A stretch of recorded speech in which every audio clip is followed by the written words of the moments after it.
পুরুষ মানুষ মাকে সাহায্য করলে মায়ের প্রতি ভালোবাসা, বোনকে সাহায্য করলে বোনের প্রতি ভালোবাসা, আর বউকে সাহায্য করলে বউ পাগল। মা বোনকে কাজে সাহায্য করলে লোকে তাকে পাহা পাহা দেয়, কারণ এটা তো প্রশংসার বিষয়। আর বউকে কাজে সাহায্য করা, এটা তো খুব লজ্জার বিষয়। এত লোকলজ্জা আর বলাবলির ভিড়েও আমার বর আমাকে কী কী কাজে সাহায্য করে সেটারই এক ঝলক আপনাদেরকে দেখাবো। আসসালামু আলাইকুম, শুরু করছি নতুন একটা ব্লগ। দিনটা ছিল শুক্রবার। বাবার বাড়ি থেকে আসার পরে অনেক কাজ জমা পড়ে গেছে, তাই ভেবেছি আজকে দুজন মিলে কাজগুলো শেষ করব। তাই প্রথমে রান্নাটা প্রেশার কুকারে বসিয়ে দিচ্ছি, যেন তাড়াতাড়ি হয়ে যায় আর অন্যান্য কাজগুলো যেন তাড়াতাড়ি করতে পারি।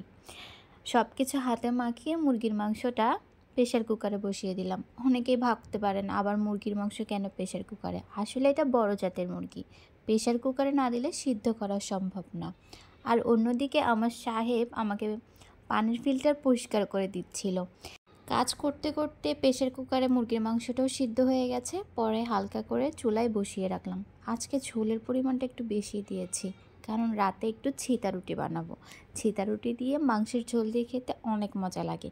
কোন কোন অঞ্চলে ছিতা রুটি পছন্দ করেন অবশ্যই কমেন্ট করে জানাবেন। এই হচ্ছে মুরগির ফাইনাল লুক। আর ওদিকে আমার সাহেব ফ্যান ট্যানগুলো পরিষ্কার করছে, যেহেতু এখন শীতকাল ফ্যান লাগবে না। মসজিদ থেকে এসেই বসে গেছে পেঁয়াজ আর মরিচ নিয়ে। আজকে আমাকে নাকি স্পেশাল শাক ভর্তা করে খাওয়াবে। আসলে শাক ভর্তাটা যা মজা হয়েছিল না, হাতে মেখে সরিষা শাক ভর্তা। কার কার এমন পছন্দ? আমার আম্মুও খুব মজা করে এই শাক ভর্তা করে। আর প্রথমবারের মতো আমার সাহেবের হাত থেকে খেলাম, আসলে অনেক মজা ছিল।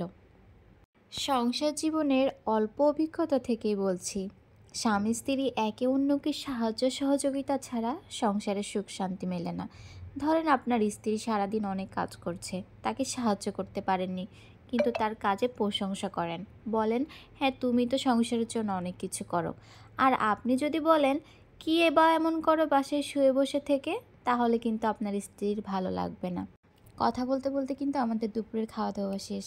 তারপরে বিকালে ঘুম থেকে উঠে দুজনে বাদাম নিয়ে বসেছিলাম, বাদাম খাচ্ছি আর টিভি দেখছি। এদিকে আমার বরমশাই বলল আজকের রুটিনটা একটু চেঞ্জ, প্রতিদিন তুমি চা বানাও, আজকে আমি তোমাকে চা বানাই খাওয়াবো। বাসায় থাকতেও আব্বু আমাদের জন্য প্রায় সময় সন্ধ্যায় চা বানাই খাওয়াতো। খুব মনে পড়ছিল তখন আব্বুর কথা। এদিকে আমরা একটু রসমালাই খেয়ে নিলাম চা হতে হতে। এই যে আমাদের চা। চা খেতে খেতে আজকের ব্লগটা তাহলে এখানে শেষ করছি। সবাই ভালো থাকবেন, আল্লাহ হাফেজ।